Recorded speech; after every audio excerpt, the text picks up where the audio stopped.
So this is the last lecture of Unit 4, Factors of Motivation. We talked a little bit about in the last lecture exactly what motivation was, that we're pulled towards something depending on the reward that is there or what we've got going on within us. And that's a little bit what we're going to talk about today. We're going to talk about hunger. You know, if motivation was just to fill us up from food, why do we eat when we're not hungry? We'll talk about intrinsic versus extrinsic motivation. And then finally, we'll take a look at industrial organizational psychology very briefly, not too in depth because there's not much of a need to get too in depth, but it's a great career. If you choose. As a matter of fact, the woman who was the psychology teacher at CWHS prior to me, who left a number of years ago, she went into the field of industrial organizational psychology. So with that, let's move forward. So why do we eat? The obvious reason why we eat is hunger. But are there other reasons for eating? Sure. It's time to eat. Food is available. Everybody else is eating. It's a social occasion. You're going out on a date. Limited availability of food. It's pumpkin spice season, whatever. There's a lot of other reasons that we eat besides hunger. If we were smart, which is most humans were not, we would only eat when we're hungry, and then we'd stop when we were satisfied. Not when we're full, when we're satisfied. And that's where a lot of us have struggles with our weight, is because hunger is not the only reason that we eat. Again, social situations, going out with friends, family dinners, it's time to eat, finish everything on your plate, all these sort of things.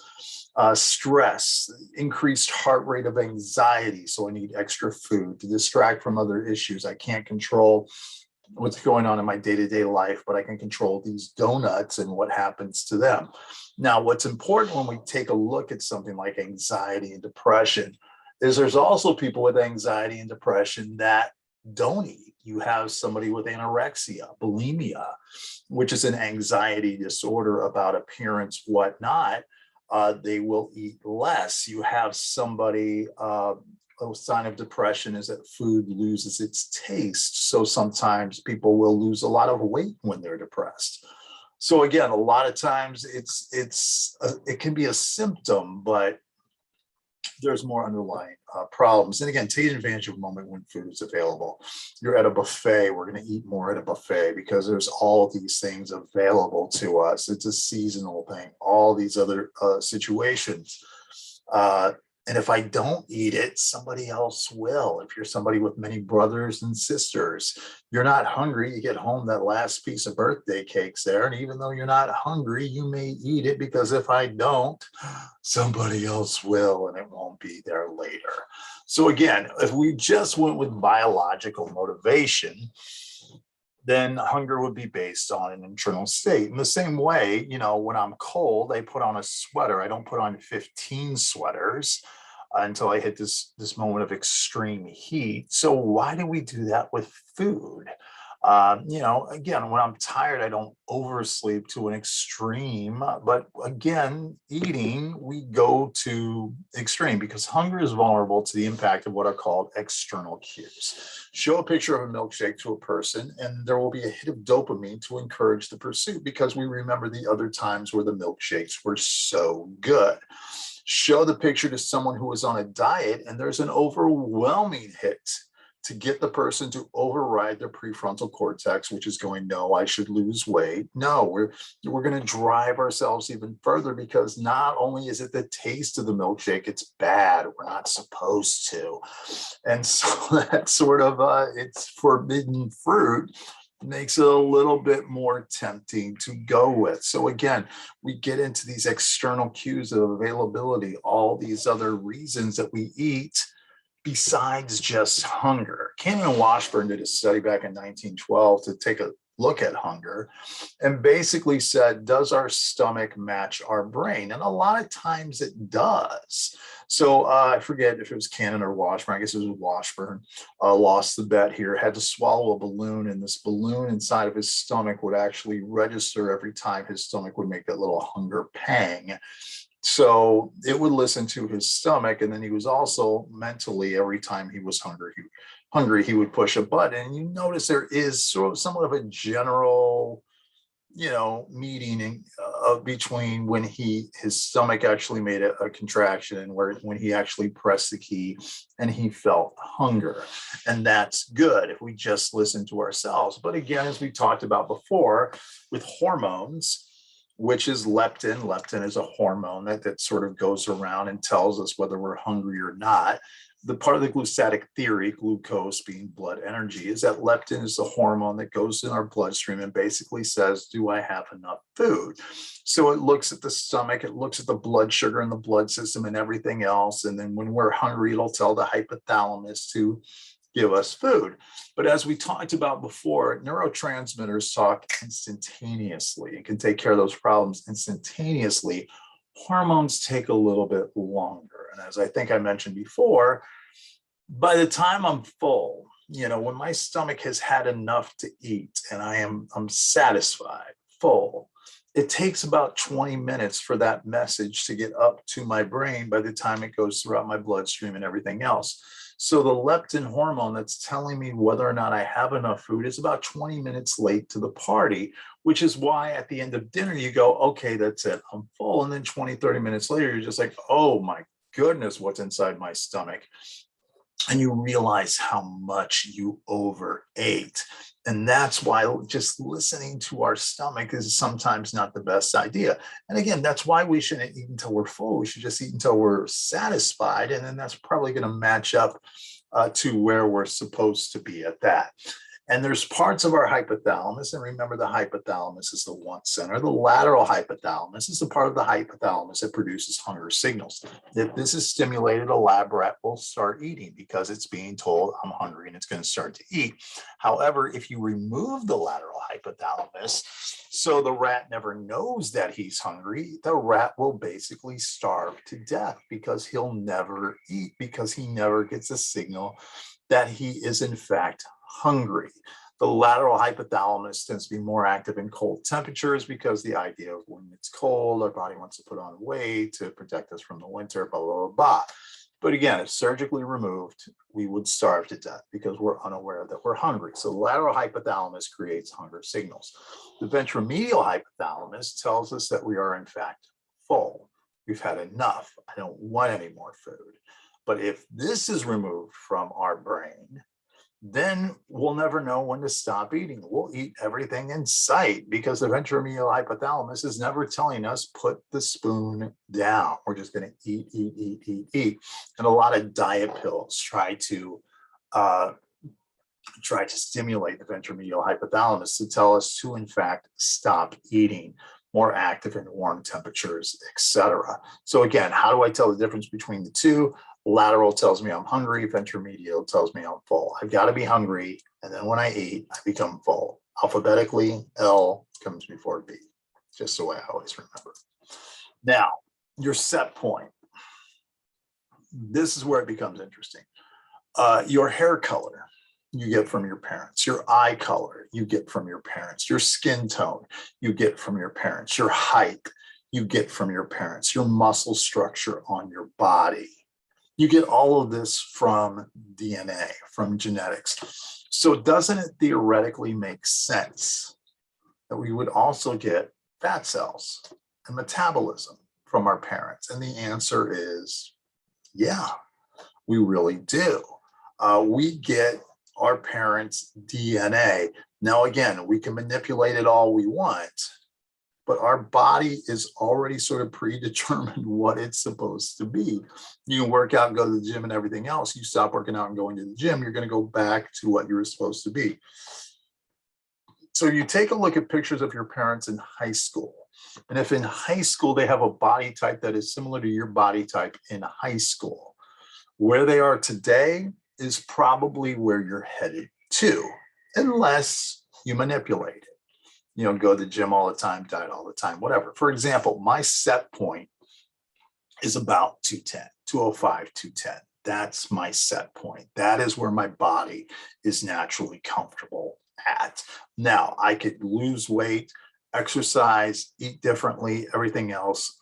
manipulate my calorie intake, and I can lose weight. Currently, I'm down to about 195, 197, and I can do that.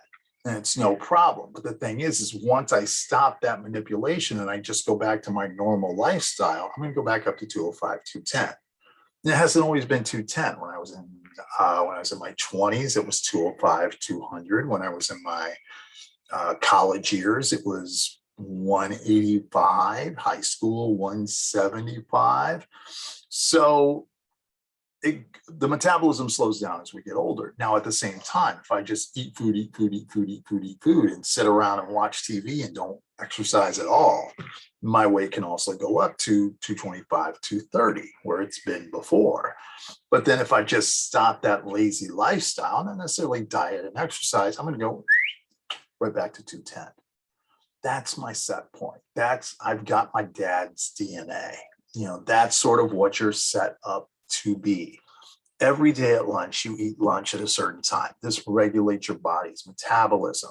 And if you're someone who normally eats breakfast, but you skip breakfast on a particular day, your body is incredibly hungry because you're used to burning up that metabolism.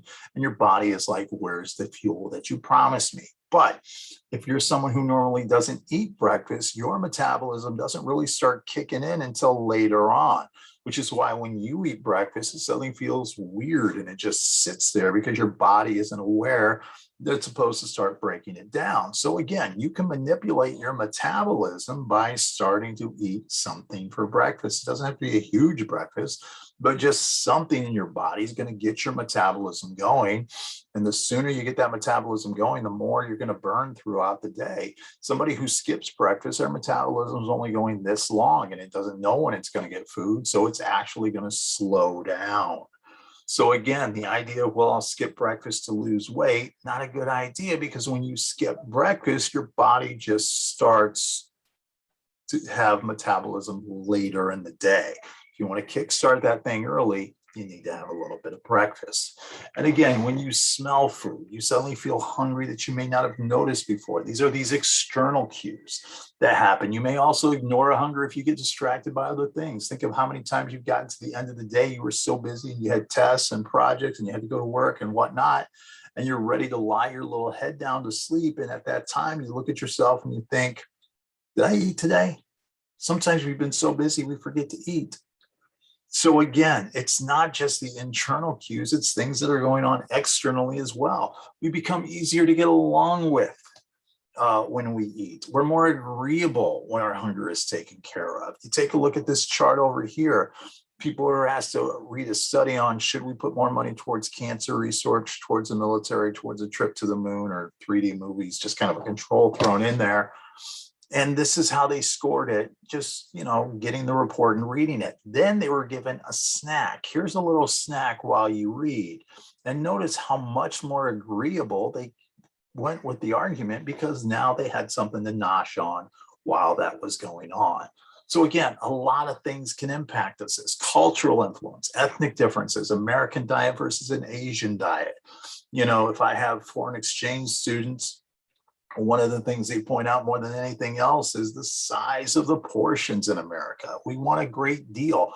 Family differences. If you have a very sedentary family that eats a lot of fat, that's going to be passed on to you. If you have an athletic family and exercise is important and a lean diet, that's going to be passed on to you. If others are eating, we're more likely to eat. We don't want to be left out.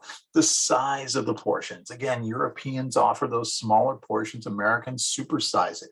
We get a dopamine rush because we're getting a deal out of it. Plate size manipulation. All you can eat buffets use smaller plates to give you the impression that you've ate more.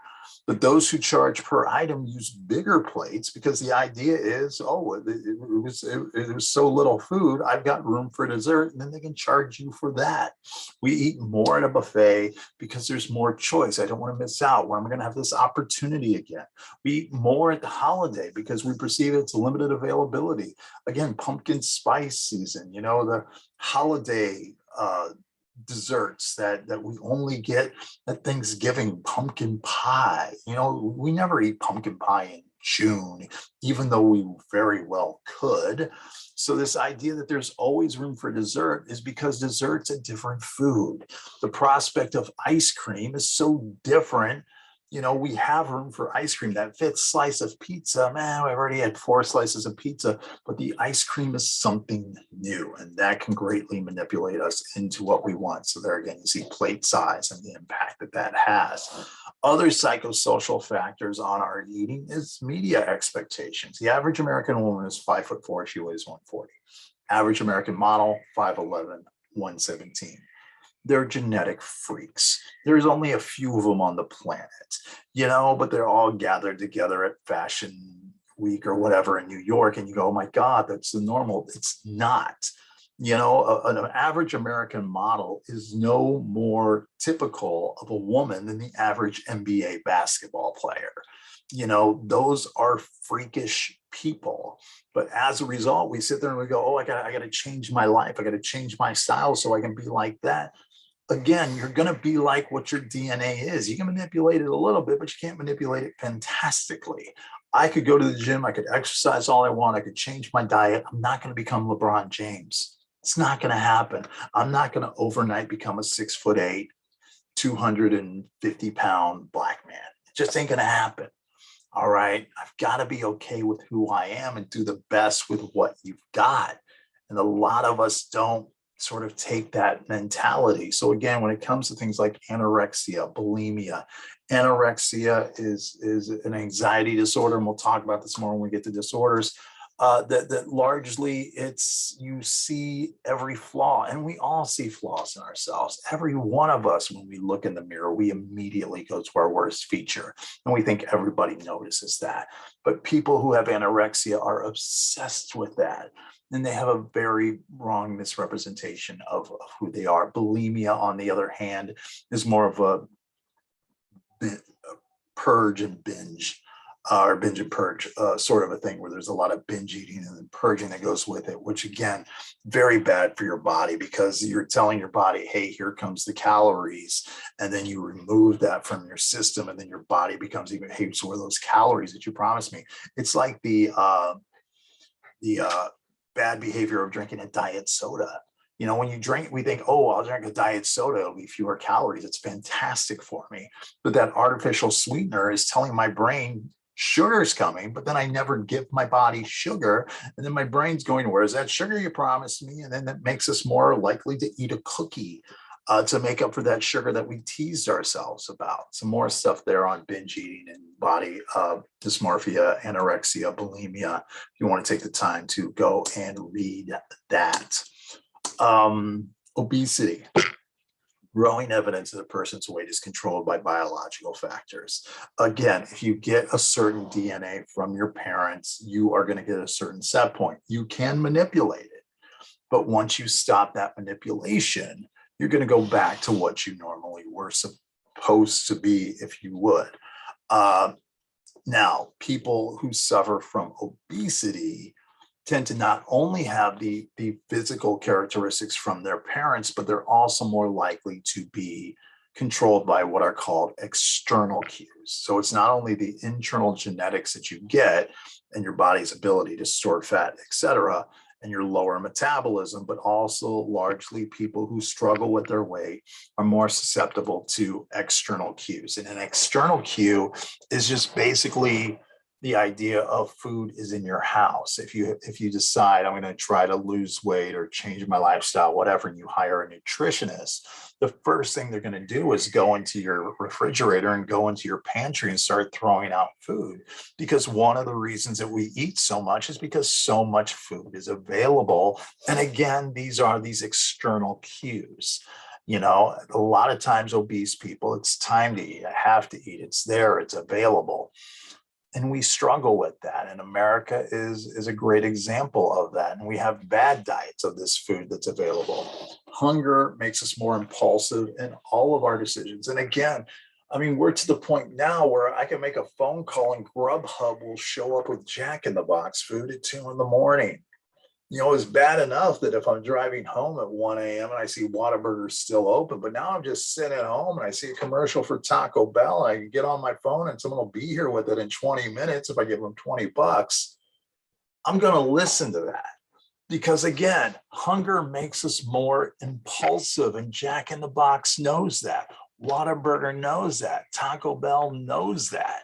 We become more impulsive in our decisions, and we become less logical in our decisions when we're hungry. We also have something called projection bias. And projection bias means that the way that I'm feeling right now, I think I'm always going to feel this way. So if I'm hungry right now, I assume that I'm going to be hungry tomorrow as well, to this level. So if you take people who are hungry and you ask them to bid on a pizza that will not be delivered till tomorrow, they'll bid more based on their current hunger, assuming they'll have it tomorrow. It'll be even higher if the pizza that they're bidding on is expected before noon. Studies show that when people are hungry, they choose smaller immediate rewards now over larger ones later, including cash and music downloads. People who just drank a sugary soda choose a bigger cash reward later because their sugar has been satisfied. People who drink a diet soda are less likely to want to invest in something better later because they're still wanting that sugar that they never got from the diet soda. Really interesting study that was done in Israel on judges. They did this study on people who were up for parole. And this study of these parole board hearings basically showed that they made more favorable judgments after a meal. Take a look at these judgments right here. Is the person likely to get parole? Okay, I've just been hearing a few cases, but then as the day goes on and I get closer to lunchtime and suddenly I'm a little bit hungry, I become more irritable and fewer people are getting parole. I come back from lunch, more people are getting parole. Then I'm hearing more cases, and now I'm really hungry, and now it's dinner time, and you're going back to jail. You're out of jail, and just sort of works its way on through where the natural fatigue comes in, but also the hunger. Hunger makes us take more risks. And again, try food that maybe we normally wouldn't. We know it's bad for us, but it's going to be bad for me later in life. We tend to express more prejudice, more stereotypes, and we normally would repress. And this is this whole idea of you're hangry. You're angry and hungry.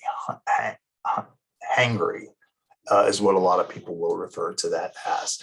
Stanley Schachter did studies on this where he had people rate crackers, rate 5 kinds of crackers. Each person arrived hungry to it. One set was given roast beef sandwiches to satisfy their hunger, the other was not. And then what happened is normal weight people who were given roast beef sandwiches ate fewer crackers because they weren't as hungry. But overweight people ate the same amount of crackers, whether they got roast beef sandwiches or not, because the crackers were there. Almonds were put in a waiting room. Obese people would only eat if the shells were already moved, where normal weight people ate a few if they were hungry, regardless of whether they were shelled or not. It's about food availability. And a lot of times people who struggle with their weight struggle with availability of food. And again, when you go home at 1 a.m. and you see all those signs, the bright neons, the yellows, the reds, the purples, the bright colors that want to get you in there, overweight people are more likely to react to external cues. Food is in the house, the smell of cookies, whatever. Normal weight people are more likely to react to internal cues, the grumbling of the stomachs and everything else. Again, other causes, lower levels of exercise, portion sizes. When you live in a place like Cyprus and nobody walks anywhere and I always need a ride. Not a cause of obesity, anxiety, and depression.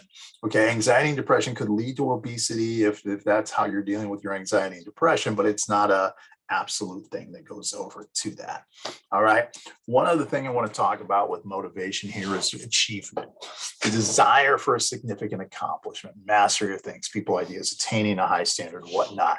The need for achievement is not the same in all of us. Some of us want to set very challenging goals, and some of us are kind of okay with the C. I passed. That's fine. Some of us are thrilled with the B, and sometimes you should be thrilled with the B. I mean, you get a B, you get an 80 in a class, you're getting 4 out of every 5 questions right. That's fantastic. But then you've got some people that's not enough, and they push themselves a little bit harder and a little bit harder and a little bit harder. which can lead to a lot of anxiety. But when it comes to achievement motivation, what it has to do a lot with is what is called your self-efficacy. Your self-efficacy is your capacity to effectively bring about your desired results. My actions matter. If I have an internal locus of control, I feel like I'm in control of the situation. Sure, life's a river and I'm in a canoe going down it, but if I put the oar in the water, I'm going to have some sort of leverage on which way and which direction and how fast I go. I make things happen. The future is what I do. These are people who stress less. People who stress more are people with an external locus of control. You're powerless in the situation. Why even try? Everyone's out to get me. It's going to happen anyways. And these are people who tend to stress a little bit more because they feel like their actions don't even matter. Cognitive theory of motivation, again, the way that we think, if I'm intrinsically motivated, I feel like I control the situation. I engage in activities because they're rewarding to me. I want to do it. I want to get the good grade because the good grade makes me feel good. Extrinsic motivation are things you can't control. I need to get the good grade because the college requires a good grade. I need to get the good grade because my parents will yell at me if I don't. Well, that's extrinsic motivation. Extrinsic motivation are things that you can't control. And some of them are within you. You can't control, your need to breathe. You can't control your need to eat. Well, some of us can't. You can't control your need to go to the bathroom. So all of those, even though they're within me, are extrinsic motivation. And a lot of times when we make actions or we do activities or whatever, it's a combination of both intrinsic as well as extrinsic motivation. For example, let's say your friends invite you out for dinner. Okay, well, I'm intrinsically motivated because I want to see my friends. And I'm also intrinsically motivated because I like the taste of the food. But I'm extrinsically motivated because I got to satisfy my hunger being something I can't control. I'm also extrinsically motivated because I want to satisfy my friends and need to see me. And if I don't go out with my friends, then they're never going to call me again. And that's a whole weird situation. All right. So a lot of times single actions can be combinations of intrinsic as well as extrinsic motivation. A little bit of there. Over justification effect. This is where somebody who loses the fun for something. We remove, it's possible for the extrinsic motivation to remove the intrinsic motivation. You get the kid who played t-ball as a kid, loved playing t-ball, then got a little bit older and got into Little League, and then suddenly became pretty good and got on some all-star teams. And his parents signed him up for travel and all these other things. And now scouts are looking at him for college and professional whatnot. And now every time he's up at bat, each swing of the bat is not just whether the team will win or lose or district championship. It's will he get a scholarship at the next level and whatnot. And all this pressure going into this game that he used to love. And suddenly he doesn't love baseball anymore. It took out the fun of it. The idea of I love to bake, so I'm going to open up a bakery. But now baking isn't for the fun of it. Baking is because it's my job. And sometimes it takes away the fun of it. And that's what we got to look out for. When you take a look at this study over here, you had a bunch of kids who were asked to play with markers and draw pictures. These kids were expecting a reward. And once they got the reward, they stopped playing with the markers. These kids got an unexpected reward because they're like, oh, draw a picture. They drew a picture. They got 50 cents for it. And they kept drawing because they're like, oh, this is great. Well, we could also get paid for it, but whatever. I'm just doing it because I have the joy of playing with the markers. And these kids got no reward and played with the markers more than the people who got 50 cents for a picture. So again, once we get rewarded for something, sometimes it takes the joy out of it. And that's the overjustification effect. Sometimes we have a fear of failure. We don't want to admit that we're going to fail. We're afraid of the words, I don't know, because we think I don't know means I'm stupid when they don't. You get a poor grade on the test. You go, oh, it's a bias test, it's a racist test, it's a math test. Come on. Quitting the piano. Oh, my piano teacher was terrible. This remote sucks. Maybe you suck. Maybe you're the reason because you keep whipping the controller against the wall and that's why it doesn't work anymore. But a lot of times we have a fear of failure because we don't want to admit that we're not fantastic at everything. And we're not fantastic at everything. But what we want to do is we want to blame the situation. We want to blame the thing rather than blaming ourselves. If I give somebody with a fear of failure the choice between three puzzles, one that's very easy, simple, pretty much anybody can do it. One that's kind of hard but can be done. One that's extremely difficult and almost impossible. The person with the fear of failure is not going to choose the easiest one, because they could still get it wrong. And if they get it wrong, that's their fault. Instead, they'll choose the most difficult one. The reason they'll choose the most difficult one is because, well, no one can do it. So a lot of times somebody with a fear of failure is a person who's going to take 8 AP courses. because they're like, well, look at my schedule. Who could have done that? You set yourself up. You date the person that has broken everybody's heart.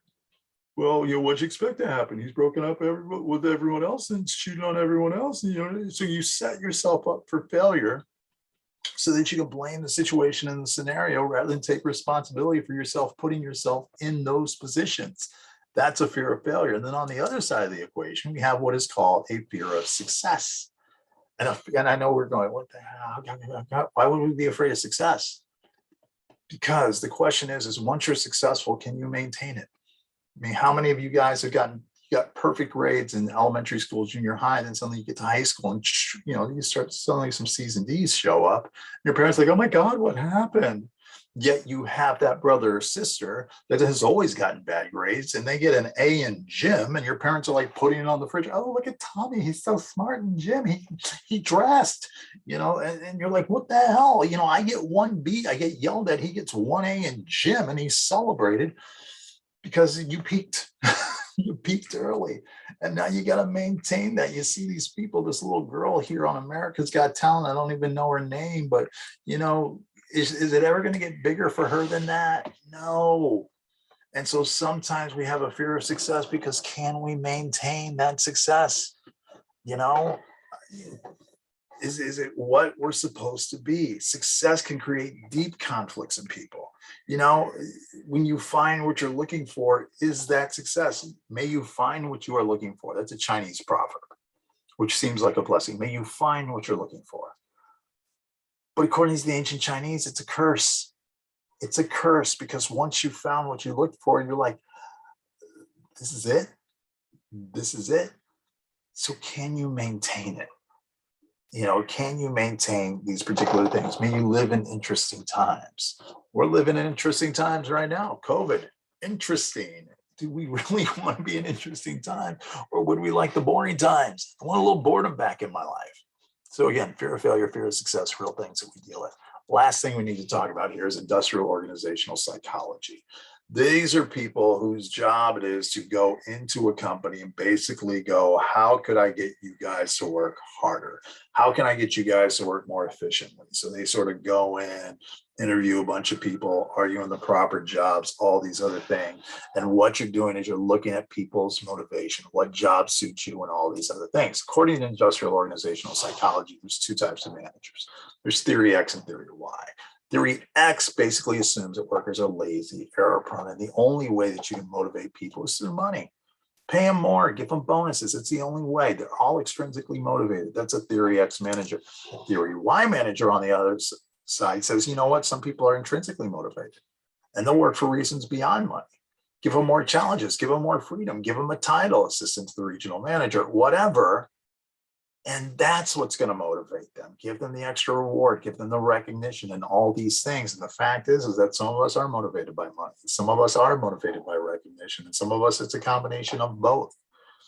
And so the theory X or the theory Y manager that believes that everyone that fits into this particular hole has to realize that I have some people that are in fact motivated by money. And I have some people that are, in fact, motivated by recognition. And then sometimes it's a combination of the two. But again, this is the job of the theory X and Y manager. The job of the industrial organizational psychologist is to put people in positions that gets the most out of them. All right. And that gets you all through Unit 4. Yes, fantastic, fantastic, fantastic, fantastic.